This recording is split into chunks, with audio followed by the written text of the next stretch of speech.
Shalom et bienvenue de retour en Israël avec Aline.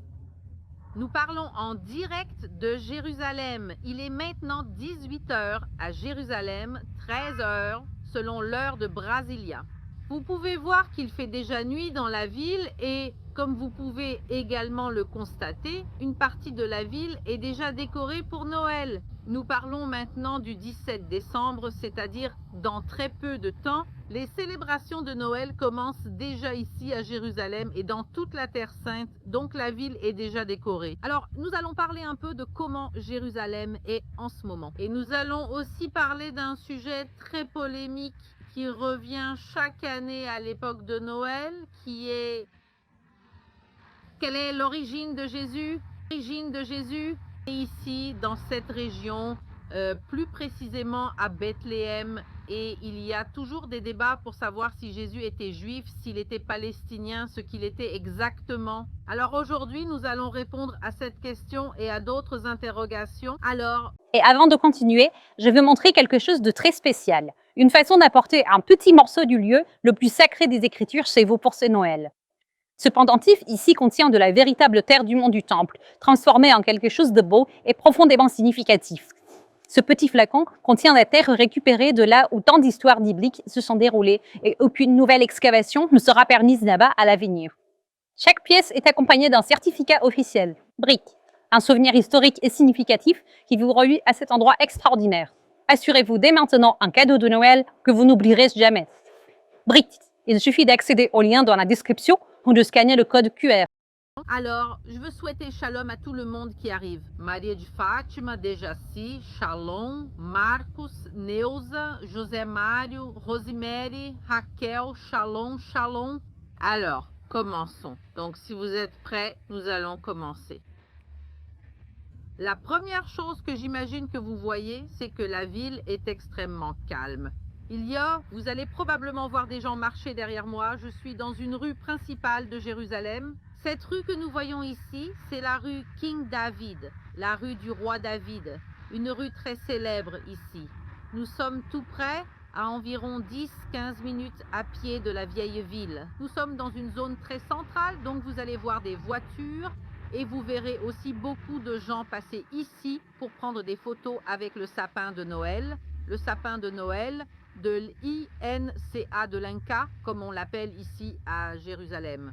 Donc, nous sommes ici dans un complexe chrétien très important, un complexe construit en 1838. Ce complexe chrétien propose des activités pour toutes les religions. En pratique, il est interreligieux. Juifs, chrétiens et musulmans s'y réunissent. Et ils ont l'habitude d'organiser ici des marchés de Noël, des décorations de Noël. C'est pourquoi j'ai choisi de faire notre live ici. On va parler de choses liées à Noël et à la naissance de Jésus. Donc, on va le faire ici. Ici, la déco, les lumières, le sapin. Mais l'essentiel de Noël, les amis, ce n'est pas le Père Noël. Vous pouvez chercher, vous ne trouverez pas le Père Noël ici. L'essentiel de Noël, c'est vraiment la naissance de Jésus. Jésus est né il y a un peu plus de 2000 ans, tout près d'ici, à Jérusalem, dans une ville appelée Bethléem. D'ailleurs, nous avons ici quelques vidéos sur la chaîne à Bethléem, des vidéos qui montrent le lieu de naissance de Jésus, Bethléem. Donc après ce direct, ceux qui veulent peuvent chercher et ils trouveront et ils pourront regarder. En ce moment, nous ne pouvons pas aller à Bethléem pour filmer, car la frontière vers l'autorité palestinienne est fermée. Mais si Dieu le veut, quand ça rouvrira, nous irons aussi là-bas, nous filmerons et nous vous montrerons un peu plus. Je vais lire vos commentaires ici. Alors, quelques petites choses juste pour ceux qui ne sont pas à jour ces dernières semaines. Le bébé est né donc... Je suis redevenue normale, donc le bébé est né. Il s'appelle Benjamin Zeva et va très bien, grâce à Dieu. Mon mari va bien et reste dans l'armée. Il a pu rentrer à la maison. Il a célébré Hanouka, 2 nuits de Hanouka à la maison, mais il est venu, il a passé 2 nuits de Hanouka à la maison et il est reparti. Nous allons bien grâce à Dieu. Mais maintenant, il est 18h04 à Jérusalem. Donc, chaque année, à l'époque de Noël, on parle de la naissance de Jésus. Et la question se pose, Jésus était-il palestinien ou était-il juif, israélien, hébreu? Beaucoup de termes sont utilisés, ce qui crée parfois de la confusion. exactement sur ce qu'était Jésus, où Jésus est né, comment il est né. Parce que la réalité, c'est qu'aujourd'hui, au moment où je vous parle, aujourd'hui, Bethléem, oui, appartient à l'autorité palestinienne et les personnes qui naissent aujourd'hui à Bethléem sont palestiniennes. La question est que ce n'était pas la réalité il y a 2000 ans. Il y a 2000 ans, Bethléem appartenait à la région de Judée. Et j'ai décidé de faire ce direct parce que malheureusement, beaucoup de gens prennent Jésus et essaient de politiser Jésus. Ou pire encore, il y a des gens qui essaient de politiser la Bible et de modifier la Bible. Les amis, toutes les réponses concernant la naissance de Jésus ou la plupart des réponses concernant la naissance de Jésus, nous avons la source, nous avons la Bible elle-même. Et tout ce dont nous allons parler aujourd'hui est basé premièrement sur la Bible et deuxièmement aussi sur des textes historiques. Textes anciens, Flavius Joseph, des textes romains sur Jésus et la région, d'anciens recensements, offrent de nombreuses informations historiques et archéologiques. Nous avons donc plusieurs sources, mais nous allons surtout retenir la principale sur la naissance de Jésus, la Bible. La Bible précise qui est la mère de Jésus. Marie, ou en hébreu, Myriam, c'est son nom d'origine, Myriam. Myriam était juive et elle épouse Joseph. Joseph venait de la tribu de... Qui connaît l'origine tribale de Joseph? Parmi les 12 tribus d'Israël, qui sait de quelle tribu il était? Vous pouvez l'écrire ici en bas. Très bien, je lis ici, vous avez bien répondu. José appartenait à la tribu de Juda. Je m'excuse si le son est faible. Je vous demande d'augmenter le volume de votre côté. Je vais parler un peu plus fort, mais je ne peux pas augmenter plus que ce que je fais maintenant. Donc pour tous ceux qui l'ont écrit ici dans les commentaires, José était de la tribu de Juda. Il y a des gens qui klaxonnent en arrière-plan ici. Donc José était de la tribu de Juda. Et à l'époque de la naissance de Jésus, un peu avant la naissance de Jésus, les Romains ont organisé un recensement et chacun doit retourner dans sa ville d'origine, la ville d'origine de sa famille. Et José doit retourner dans une ville de Judée appelée Bethléem. Et c'est pour cela, les amis, qu'on peut prendre ici la Bible. Luc, chapitre 2, verset 4. Je vais vous donner beaucoup de versets ensuite pour ceux qui souhaitent lire, partager ou envoyer ces versets à leurs amis ou partager le direct. Alors, José est aussi parti de la Galilée, de la ville de Nazareth, et il est allé en Judée jusqu'à la ville de David appelée Bethléem. Bethléem, elle est connue d'ailleurs, je ne sais pas si vous avez déjà entendu cela, et c'est connu sous le nom de Bethléem de Judée, parce qu'il y avait plus d'une Bethléem à l'époque de Jésus. Il y avait Bethléem de Judée et aussi Bethléem de Galilée. La Bible veut être très claire sur la Bethléem où Jésus est né. Nous avons aussi Belém do Pará au Brésil. Donc il y a plus d'une Bethléem. Alors shalom à tous ceux de Belém do Pará, même si votre ville est magnifique, l'histoire se passe ici, à Bethléem de Judée. Nous sommes donc il y a 2000 ans dans ce qu'on appelait la région de Judée et plus encore, les Romains eux-mêmes appelaient toute cette région la province de Judée. Donc Jésus est né de parents juifs, là son père appartenait à la tribu de Juda, il est né dans la province de Judée, dans une ville juive. La ville de Bethléem, tout comme la ville de Nazareth et d'ailleurs Képharnaüm aussi, étaient des villes à forte majorité juive.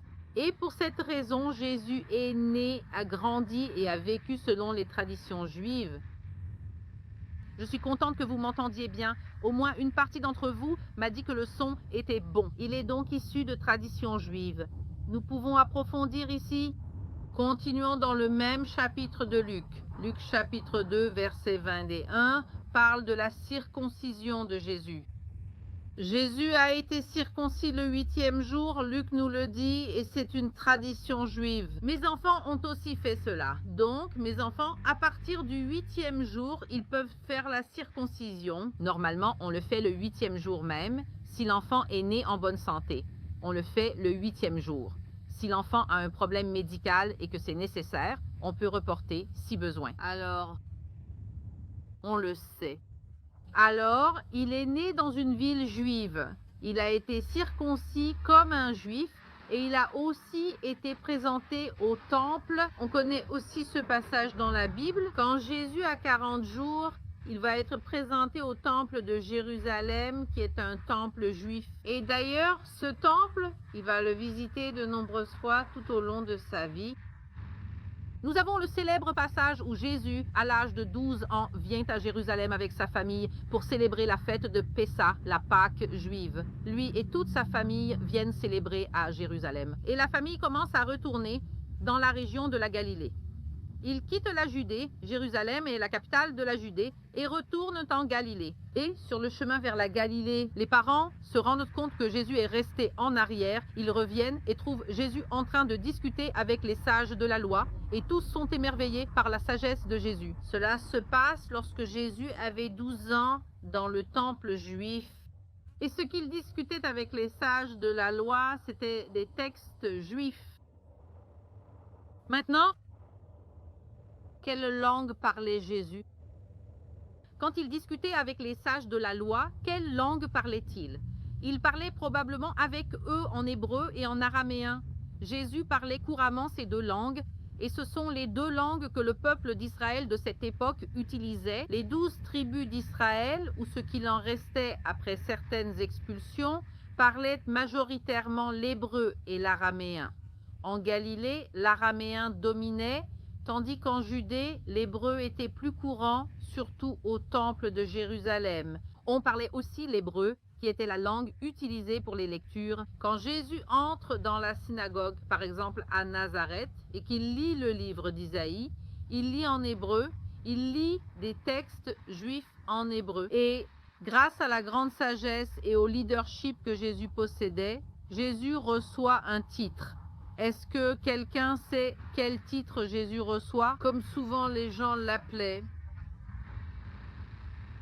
Laissez-moi regarder ici dans les commentaires. Qui sait quel titre les gens utilisaient pour parler de Jésus? Priscilla a été la première à répondre. Exactement. Rebé, Rabbi, Ravé. Les disciples de Jésus, souvent, l'appelaient Rabbi, Rabbi, Rébé. Cela apparaît aussi dans le Nouveau Testament, dans la Bible. Alors là, les amis, pour vos devoirs, Matthieu chapitre 26, versets 25 et 49, Marc chapitre 9, verset 5, Jean chapitre 1, verset 38. Et la liste continue, il y a une très longue liste. On va voir à plusieurs reprises qu'il l'appelle Rébé. Rébé, cela signifie littéralement rabbin, c'est-à-dire une personne d'autorité ou un maître à cette époque. Donc lorsque la Bible est traduite en portugais, parfois elle garde le mot rabbi, rabbin, et parfois elle le traduit par maître. Mais c'est la même chose. Normalement, quand il parlait, il n'avait pas l'habitude de s'appeler maître, mais plutôt rabbin. Il avait une grande autorité sur les Écritures, comme on le voit. Depuis qu'il avait 12 ans, les gens étaient déjà émerveillés par sa connaissance. Imaginez-le à l'âge adulte. Les gens le traitaient avec le titre d'autorité. Autorité religieuse, et c'est le titre de rabbi.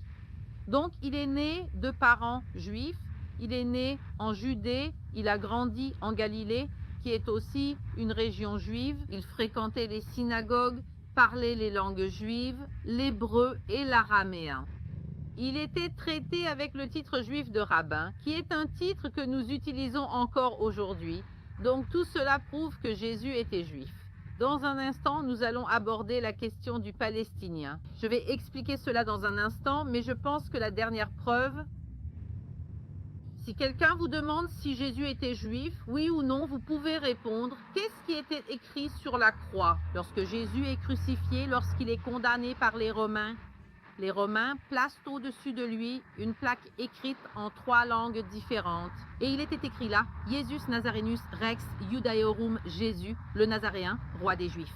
Le crime n'est pas qu'il était roi des Palestiniens, des Romains ou des païens, non. Il a été accusé d'être un leader juif, roi des Juifs. Donc je pense que tout cela nous montre clairement qu'il était juif. Ceux qui tentent de réécrire et de politiser la Bible, les amis, Cela me rend triste. Je vois cela dans plusieurs domaines différents. Les gens essaient de prendre la Bible, d'oublier certains passages de la Bible, d'en prendre d'autres, de les modifier et d'essayer de raconter une histoire qui n'a ni queue ni tête. Et la véritable histoire, l'histoire que la Bible nous raconte, c'est que Jésus était juif, il est né en Judée, il a grandi ici dans la région, il a vécu en tant que juif et il est clairement juif. Point final. Alors, d'où vient cette histoire que les gens ont commencé à dire que Jésus est palestinien? En cherchant sur Internet, vous trouverez de nombreux exemples. Il y a la British Broadcasting Corporation qui a fait les années précédentes des reportages à ce sujet et Al Jazeera fait des reportages là-dessus chaque année. Je vois beaucoup de gens faire des reportages disant que Jésus était palestinien. D'où vient cette idée? Cela vient d'une confusion. La première confusion vient du fait qu'aujourd'hui, Bethléem relève de l'autorité palestinienne, donc une personne née aujourd'hui à Bethléem est bien palestinienne. La question, est-ce que Jésus n'est pas né de nos jours? Jésus est né il y a un peu plus de 2000 ans. Donc c'est là que commence cette confusion. Celui qui a créé ce mythe, cette légende urbaine selon laquelle Jésus était palestinien, c'est Yasser Arafat, l'un des dirigeants du mouvement palestinien moderne. En résumé, cette histoire a commencé avec Yasser Arafat. Et elle a pris de l'ampleur, et elle prend de l'ampleur année après année. Donc je suis venue ici aujourd'hui pour vous raconter un peu, pour que vous puissiez aussi transmettre la vérité autour de vous. Nous allons évoquer l'apparition du nom Palestine et l'intégration de Bethléem à l'autorité palestinienne. Quand Jésus est né, il y a 2000, un peu plus de 2000 ans, comme je l'ai dit, toute la région était connue sous le nom de Judée. Même les Romains appelaient la Galilée Judée. Ils nommaient toute la région Judée, y compris la Galilée, bien que celle-ci ait été distincte à l'origine, en particulier autour de Jérusalem et Bethléem. C'était ce qu'on appelait la Judée. Le nom Palestine, à l'époque de Jésus, existait déjà, mais il n'était pas utilisé ici pour la région. Le nom Palestine ou Pléchette ou le nom Philistie était le nom utilisé pour désigner un peuple appelé le peuple philistin. Le peuple philistin, ils ont vécu, disons qu'ils sont arrivés ici dans la région il y a environ 3200-3300 ans. Ils sont arrivés ici dans la région et se sont installés dans une zone côtière. Et ils avaient 5 villes, dont la ville de Gaza. Littéralement, là où se trouve aujourd'hui la bande de Gaza, c'était la région des Philistins. Donc cette région des Philistins, à une certaine époque, a vraiment été appelée Pléchette ou région de la Palestine, mais cela ne faisait pas référence à toute la région. Cela désignait une petite bande de terre où vivaient les Philistins. Les Philistins vont disparaître il y a 2600 ans, c'est-à-dire quand Jésus est né, les Philistins avaient déjà disparu. Et toute la région, alors, s'appelait la Judée. Alors, réfléchis, les Philistins ont existé puis disparu. La région se nommait la Judée. Et 100 ans après la crucifixion et la résurrection de Jésus, on parle de l'an 130 après Jésus-Christ, l'empereur Hadrien décide de changer le nom de toute la région de Judée en province de Syrie-Palestine. Il enlève délibérément le nom de Judée comme une punition collective envers les Juifs. Et il dit: les amis, cette région n'est pas celle des Juifs, ce n'est pas la Judée. Cette région sera désormais appelée toute la province de Syrie-Palestine. Syrie, parce qu'elle englobait vraiment la Syrie, ce qui est aujourd'hui la Syrie, et Palestine, il fait référence à notre région ici. Les Philistins avaient déjà disparu, mais c'était une façon pour les Romains de remuer le couteau dans la plaie juive. Ils changent justement le nom de toute la région pour celui d'un peuple païen qui avait déjà disparu. Mais historiquement, les Philistins étaient de grands ennemis d'Israël. Donc c'était une façon pour lui, pour Hadrien, l'empereur romain, de provoquer les Juifs, de faire quelque chose délibérément contre eux. Alors, il change le nom de toute la région en Palestine et il change spécifiquement le nom de la ville où nous sommes maintenant, de Jérusalem à Aelia Capitolina, qui est aussi un nom païen. Aelia Capitolina, ce nom a été utilisé pendant quelques siècles, puis la ville a repris le nom de Jérusalem. Mais le nom Palestine, nous le connaissons jusqu'à aujourd'hui. Le peuple palestinien, ce à quoi nous faisons référence aujourd'hui en tant que peuple palestinien, Ils ne sont pas des descendants directs des Philistins. Ils ne le sont pas. Les Philistins étaient d'origine européenne. Des tests acides désoxyribonucléiques, des recherches historiques et archéologiques prouvent que les Philistins étaient d'origine européenne. Ils sont sans doute venus de Crète, arrivant du sud de l'Europe, puis se sont installés ici durant plusieurs siècles. Les Assyriens et Babyloniens chassent les Philistins, qui disparaissent ensuite. Donc c'est important, les amis, de savoir que les Palestiniens actuels et les Philistins sont deux peuples différents. Les Palestiniens actuels, les amis, tout ce que je dis ne diminue en rien le fait qu'un futur État palestinien puisse exister. Cela n'enlève aucun droit aux Palestiniens. Ici, on parle d'une histoire claire. Donc les Palestiniens actuels sont des descendants des Arabes. Cela signifie que les Arabes sont des descendants d'Ismaël, bibliquement parlant. Et les Palestiniens actuels sont aussi des descendants de femmes de la région subsaharienne. Cela veut dire d'Afrique. J'ai fait un live en parlant de l'origine arabe des Palestiniens. Rodrigo Silva en a fait un en parlant de l'origine africaine des Palestiniens et les gens étaient confus. Les deux origines sont correctes. Du côté patriarcal, on observe une forte origine arabe chez les Palestiniens, descendants d'Ismaël et d'Abraham. Et du côté matriarcal, par l'acide désoxyribonucléique mitochondrial, du côté féminin, la descendance féminine des Palestiniens, on voit beaucoup d'origine arabe, beaucoup d'origine africaine, surtout d'Afrique subsaharienne. Donc les Palestiniens actuels sont un mélange d'Africains qui sont arrivés et d'Arabes venus de la péninsule arabique. Ils sont arrivés ici principalement à partir du 7e siècle après Jésus-Christ. Donc c'est juste pour clarifier cela. Donc c'est l'origine du peuple arabe qui est arrivé ici, du peuple palestinien qui est venu ici à partir du 7e siècle. Donc les Palestiniens vivent ici depuis de nombreux siècles et les Juifs aussi vivent ici depuis un peu plus de 3000 ans. Les Juifs vivent ici. La plupart des Juifs ont été expulsés par les Romains et ont réussi à revenir sur leur terre. Et donc cela veut dire qu'il y a deux peuples qui vivent ici dans la même région. Les Palestiniens vivent ici et les Juifs vivent aussi ici. Et c'est pour cela, comme tout le monde le sait, qu'il y a des tensions entre la population palestinienne et la population israélienne. Des accords de paix ont été conclus. Oui, l'autorité palestinienne et Israël ont des accords de paix depuis les années 90, mais ils doivent encore progresser. Soyons bien clairs, on est encore loin d'une paix idéale dans la région. Mais les accords de paix entre Israël et l'autorité palestinienne ont commencé dans les années 90. Les fameux accords d'Oslo, les accords de Camp David. Vous pouvez chercher ces accords sur Internet, vous trouverez beaucoup d'informations.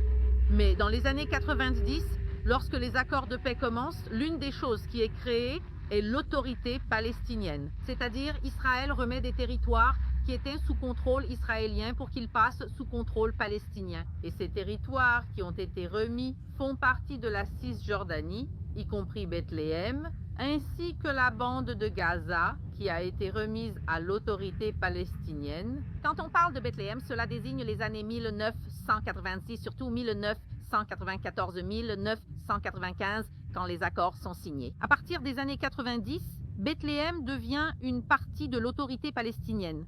Donc les amis, Bethléem fait bien partie de l'autorité palestinienne aujourd'hui. Il y a 2000 ans, elle faisait partie de la Judée.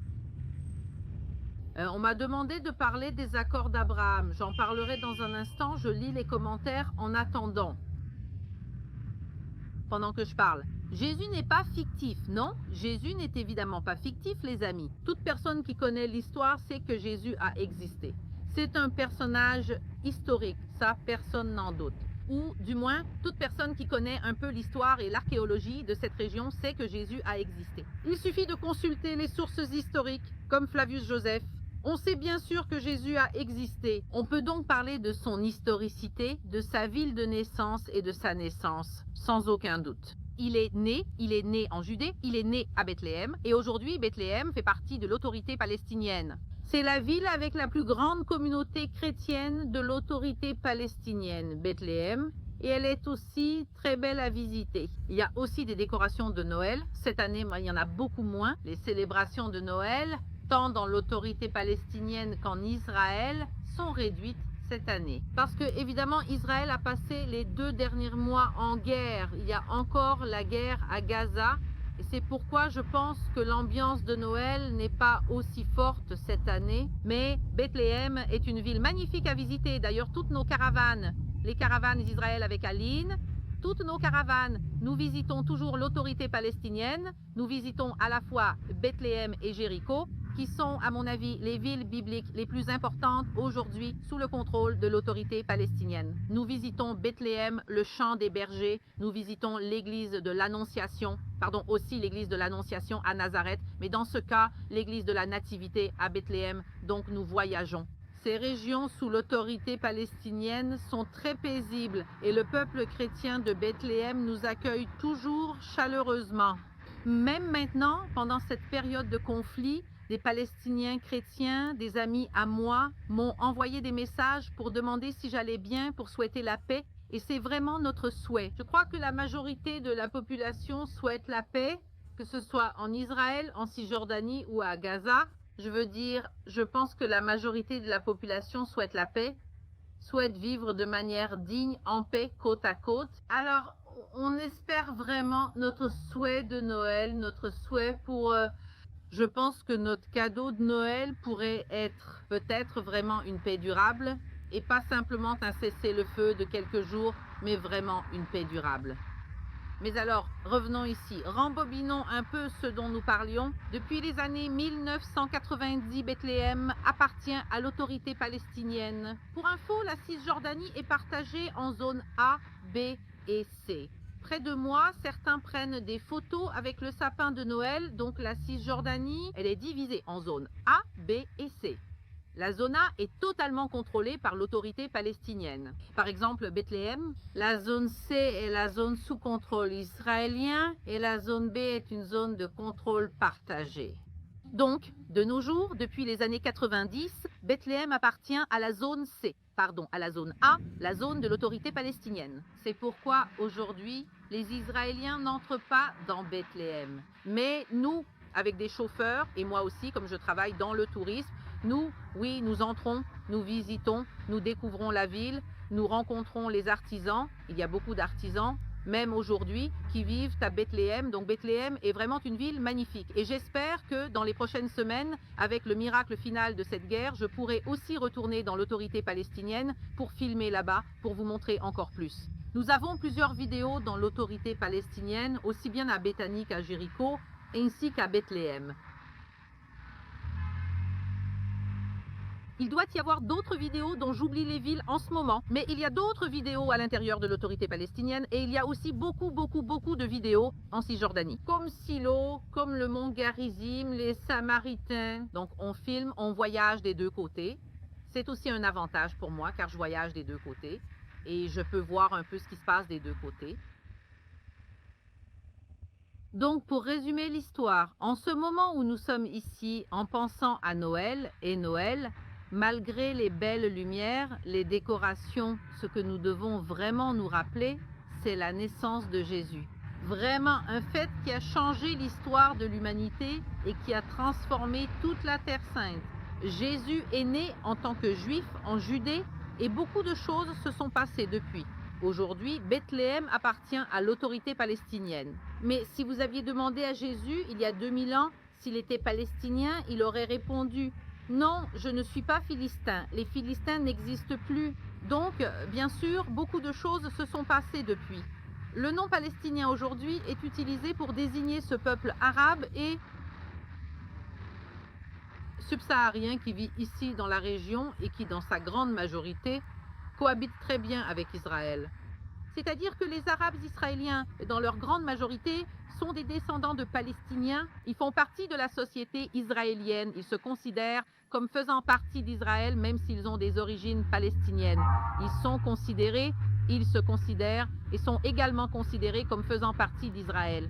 La Cisjordanie, également sous contrôle de l'autorité palestinienne. L'autorité palestinienne a des accords de paix avec Israël et nous espérons que d'autres suivront et que tout cela puisse évoluer vers une paix durable, que les deux peuples puissent vivre côte à côte, s'embrasser et se tenir la main. Même si en ce moment, je sais que pendant une période de guerre, il est parfois difficile d'imaginer cela. Mais on m'avait posé la question avant les accords d'Abraham. Je pense que les accords d'Abraham sont des exemples de la façon dont l'histoire continue de s'écrire. Si quelqu'un avait dit il y a 100 ans que l'État d'Israël existerait, tout le monde aurait dit que c'était de la folie, qu'Israël ne reviendrait jamais à l'existence. Rappelez-vous qu'Israël a été détruit par les Romains en l'an 70 après Jésus-Christ.